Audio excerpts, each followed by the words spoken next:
Shadow Slave by Guiltythree. Chapter 52, Clarity. In that moment, hovering on the edge of nothingness, Sunny realized that he was about to die. He had to struggle against the fog that permeated his mind, slowing down his thoughts and dampening all emotions. All except for fear. Despite the fact that his body was broken and his mind was paralyzed, some stubborn part of Sunny was still refusing to give up. He wasn't ready to die. At least not without giving his all to survive. He was revolted at the thought of giving the world the satisfaction of the win. That would be so infuriating. Hadn't he told Hero that he was going to survive no matter what, to spite them all? That's right. He might be a shameless liar, but a promise was still a promise. But how was he even supposed to survive? No matter how he looked at it, the situation seemed to be hopeless. As the Scythe Slayer approached, its eyes shining menacingly with bloodthirsty crimson light, Sunny tried to pierce through the fog that enveloped his mind.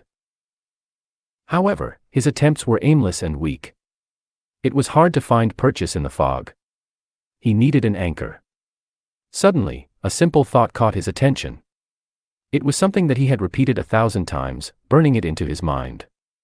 Repetition, experience, clarity. Clarity. He remembered what Nephi's had taught him. The essence of combat was murder. Any action performed during a battle served only one of two purposes: it was either to kill your enemy or prevent the enemy from killing you. If he could learn that, he would have enough clarity to master the mind. Back then, he didn't really understand the profound meaning behind the simple word clarity that Nephi's had used. But now, with his mind in shambles, he was finally able to grasp it. The two truths behind the essence and purpose of combat were simple and solid, almost tangible. Even in his half-conscious state, he was able to use them as a stable foundation in the fog. Then, he reformed his mind around this foundation, building it along the stark lines of that truth. Suddenly, he was able to think again. What's more, his thoughts were clear and incredibly fast, free of all unnecessary distractions. This was clarity. Sunny looked up at the advancing monster, calmly weighing his options. His body was pretty much useless. He couldn't move his limbs at all. The shadow still followed his commands, but it was busy doing an important job, keeping him from dying immediately.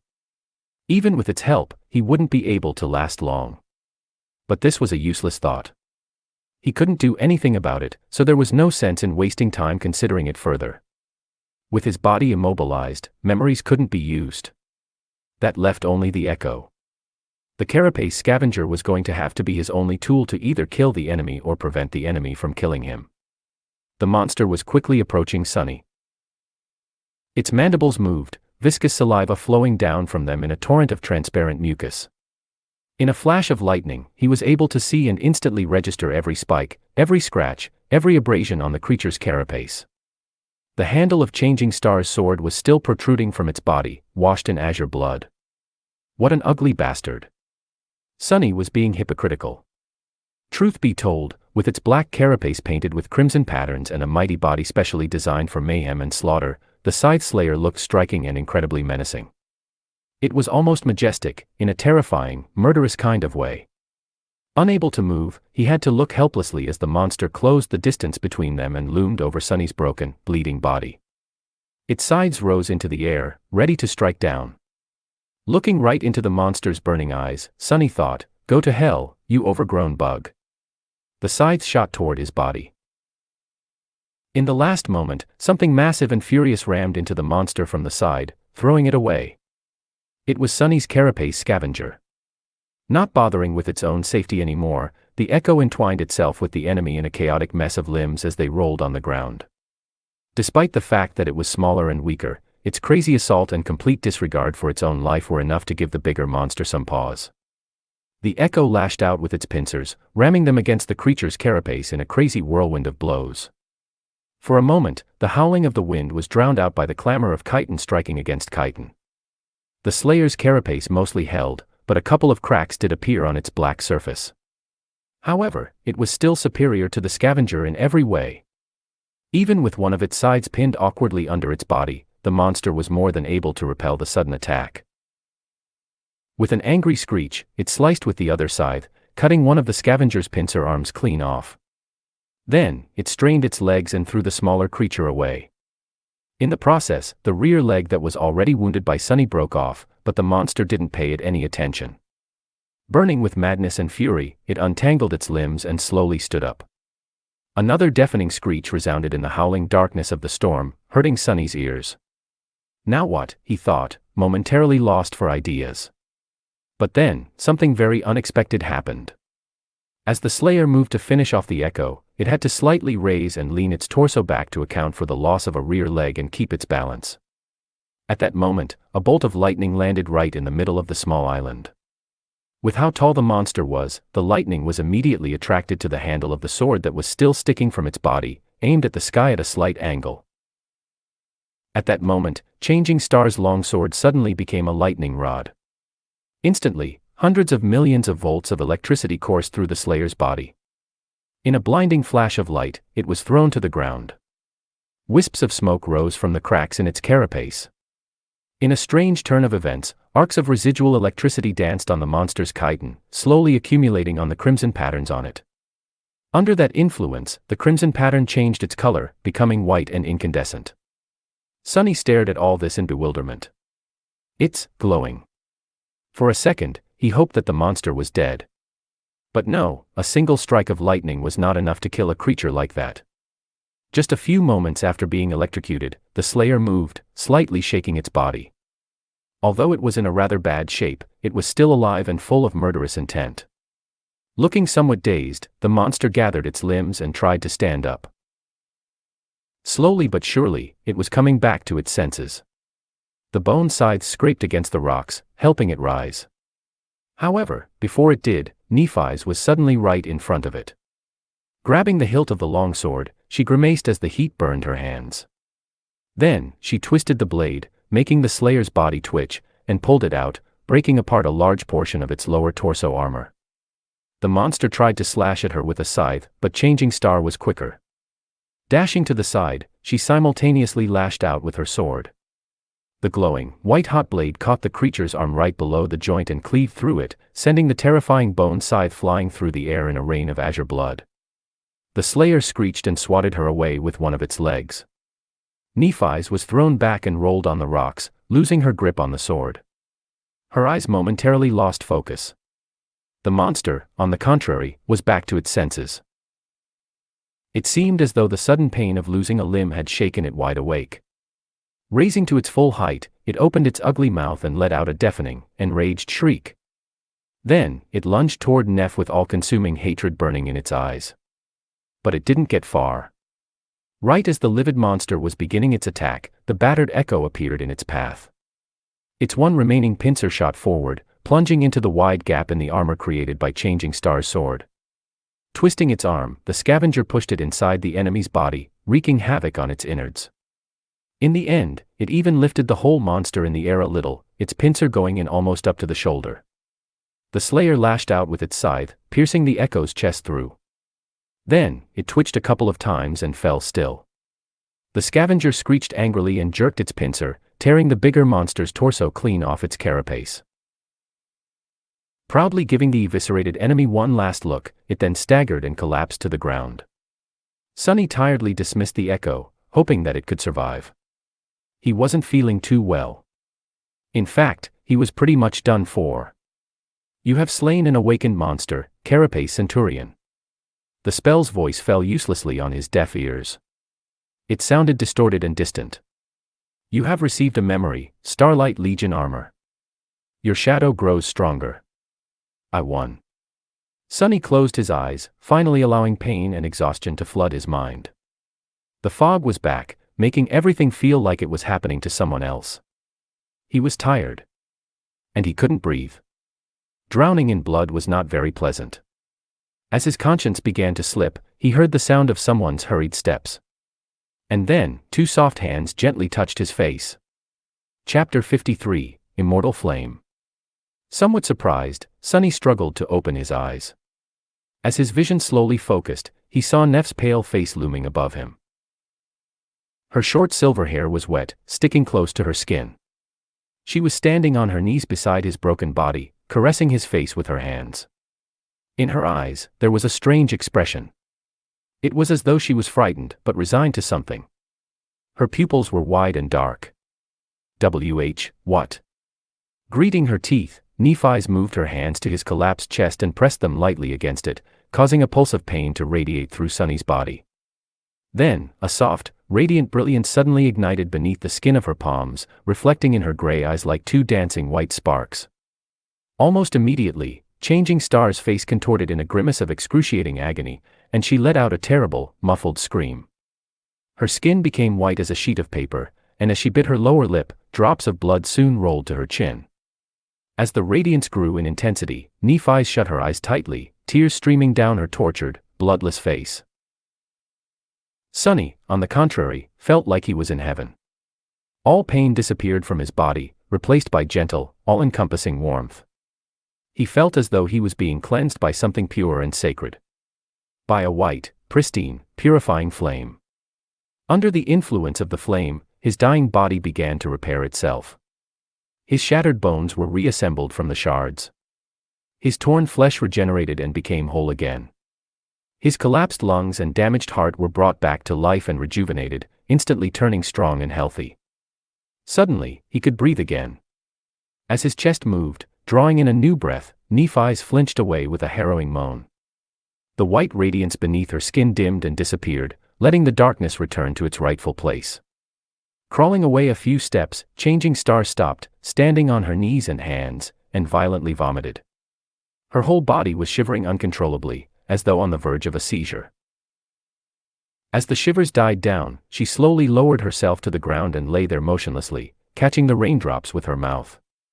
Sunny, meanwhile, raised his hands and carefully explored his body. To his surprise, nothing really hurt. It was as though he was never wounded in the first place, let alone almost died. With the help of Nephi's and her mysterious aspect ability, he was completely healed. It was a miracle. By the time the storm was over, it was already deep into the night. Sunny, Nephi's and Cassie huddled together for warmth and slept as though they were dead, too tired to make someone keep watch. If anything were to happen, the shadow would probably alarm them in advance. If not, so be it. They were just too exhausted to care. Luckily, the rest of the night went without incidents. In the morning, no one was in a hurry to make any plans or suggest leaving the cliffs. They just gathered some meat from the dead Carapace Centurion and the scavengers, collected the 2 soul shards and moved to the opposite side of the small island, afraid that the remains would attract some creature's attention. As it turned out, they were right. Not long after the group left the place of the battle, a dark spot appeared in the sky. Soon, it became larger and approached the cliffs, landing near the corpse of the Centurion in a whirlwind. Sunny had never seen anything like it. The creature was massive in size, easily weighing twice as much as the Carapace monster. Its body was white as a corpse and muscular, like that of a lion. It had 2 mighty paws in the back and 6 in the front, protruding messily out of its wide chest. Each ended with long, sharp talons. The neck of the flying monstrosity was covered in long black feathers, as well as its enormous wings. Its head resembled that of a raven, with large round eyes and a terrifying black beak.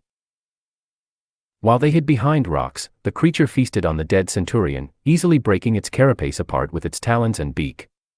Then, satisfied, it grabbed a few scavenger carcasses with its paws and rose back into the air, creating a small hurricane with each flap of its black wings.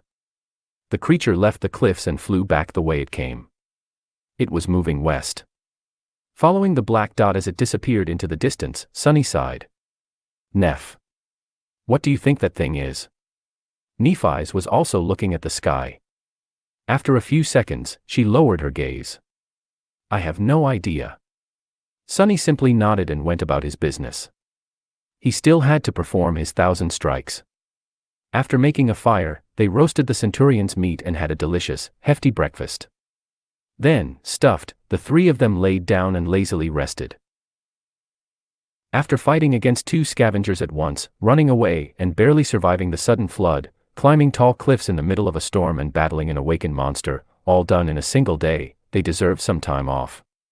Plus, Sunny needed to sort himself out. Truth be told, he was feeling a bit strange. The reason for this was not his traumatic near-death experience, although it had a lot to do with it. The thing was that, after the unexpected epiphany he had while trying to fight against the deathly mind fog, Sunny felt as though he had been changed. because the clarity he gained never went away. It was still here, at the center of his being. He felt as though his very way of thinking and perceiving the world was now completely different. It was stark, streamlined, and dauntless. Sunny felt that he had become calmer. He was now able to think much faster and act without hesitation. Many things that previously seemed obscure and frightening suddenly became predictable, and thus surmountable. It was as though he had discovered an underlying order to the world that wasn't there before. That inner understanding gave him an advantage that was hard to explain with words. In a sense, this change was even more profound than the transformation of his body at the end of the first nightmare. He felt that he had made a big leap in his combat ability and overall power, even though it wasn't tied to the number of consumed shadow fragments or unlocked aspect abilities. Looking at the sky, Sunny wondered if this was how Nephi's always felt. Probably. Mastery of the body, mastery of the mind. Right. He was still far away from being a master. But it felt as though he was on the right track. Some time later, Sunny approached the western edge of the cliffs. Nephi's was sitting there, her feet dangling over the edge. She was looking west, lost in her thoughts.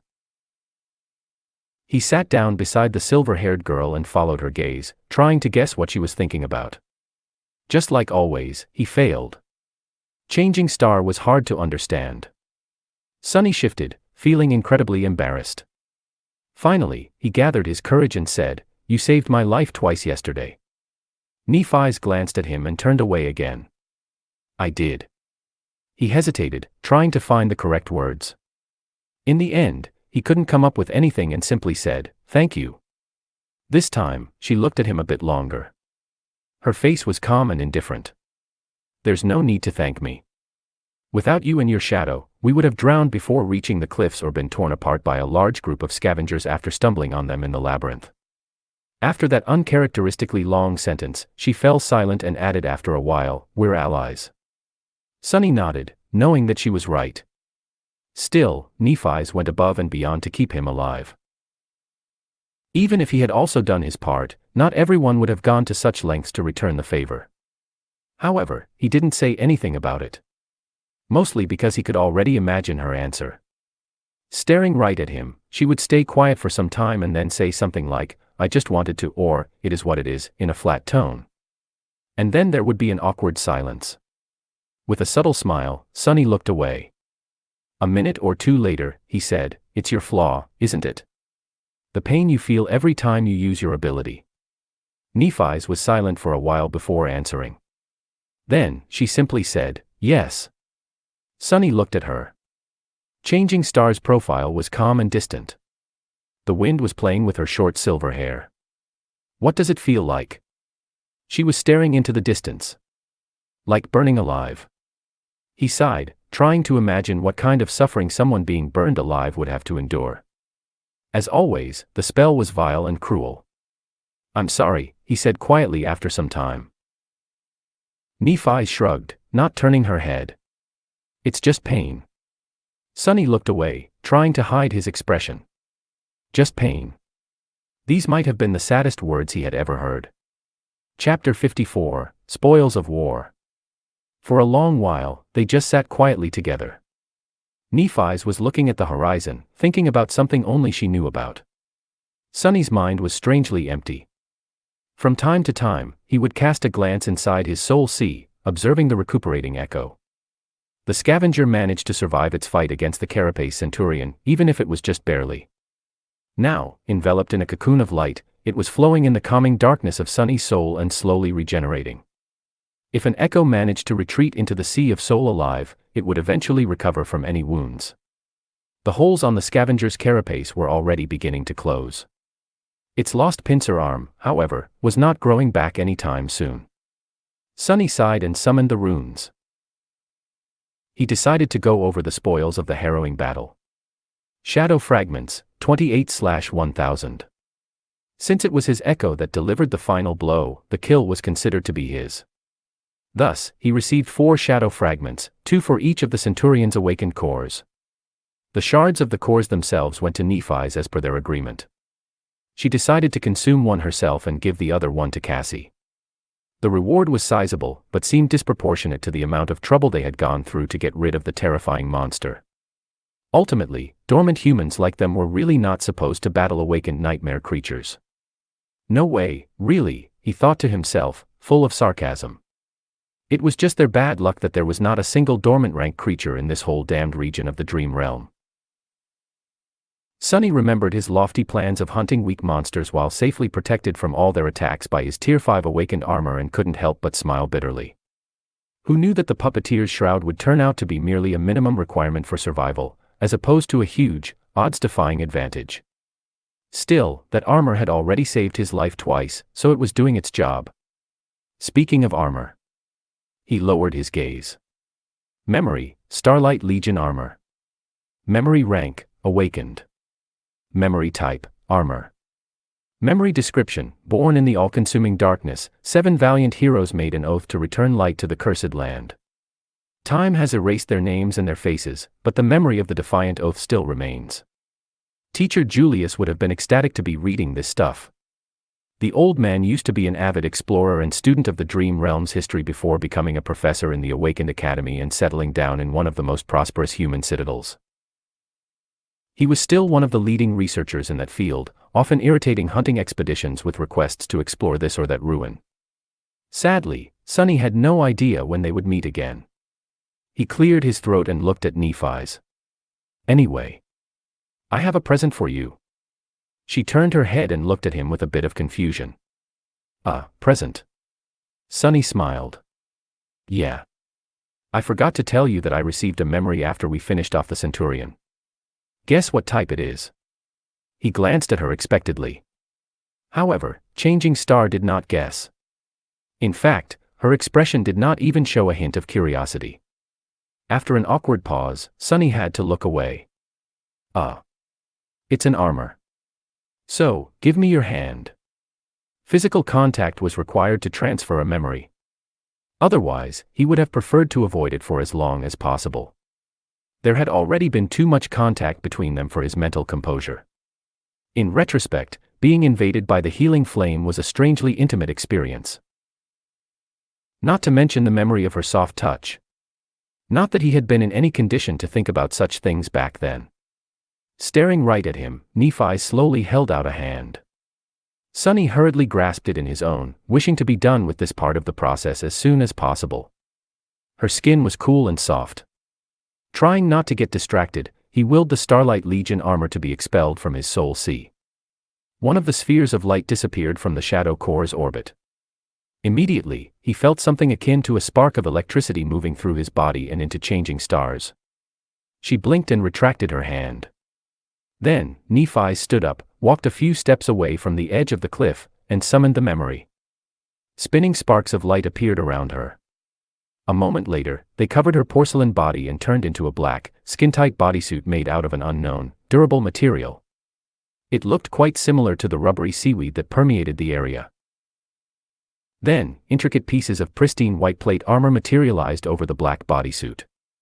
First the greaves and vambraces, then articulated pauldrons and rear braces, then cuisses and sabatons. Finally, a breastplate engraved with 7 shining stars appeared to protect Neph's torso, short enough to pose no hindrance to her mobility. It was followed by a helmet with a white plume. The engraving of the 7 stars was identical to those carved into the giant knight statue's cuirass. The armor looked light and elegant. It was simultaneously functional and flattering, both providing high levels of protection and accentuating the graceful lines of Changing Star's body. A stark contrast of black and white made for quite a striking sight. Nephi dismissed the helmet, letting her silver hair move in the wind. Then, she summoned her sword and performed a few tentative pirouettes, testing out the weight and flexibility of the armor. Seemingly satisfied, she then let the sword disappear into the air. Sunny observed all this in silence. When Neph was finally done, he asked, "Well, how is it?" She turned to him. Soon, a wide smile appeared on her face. Beaming with delight, Nephi hesitated and finally said with a bit of embarrassment, "Much better." Sunny heaved a sigh of relief. At least now all 3 of them were properly clothed. That was good. Really good. Not only because changing Star's combat effectiveness would dramatically increase due to the acquisition of a reliable armor, but also because now he wouldn't have to be distracted every time he saw her.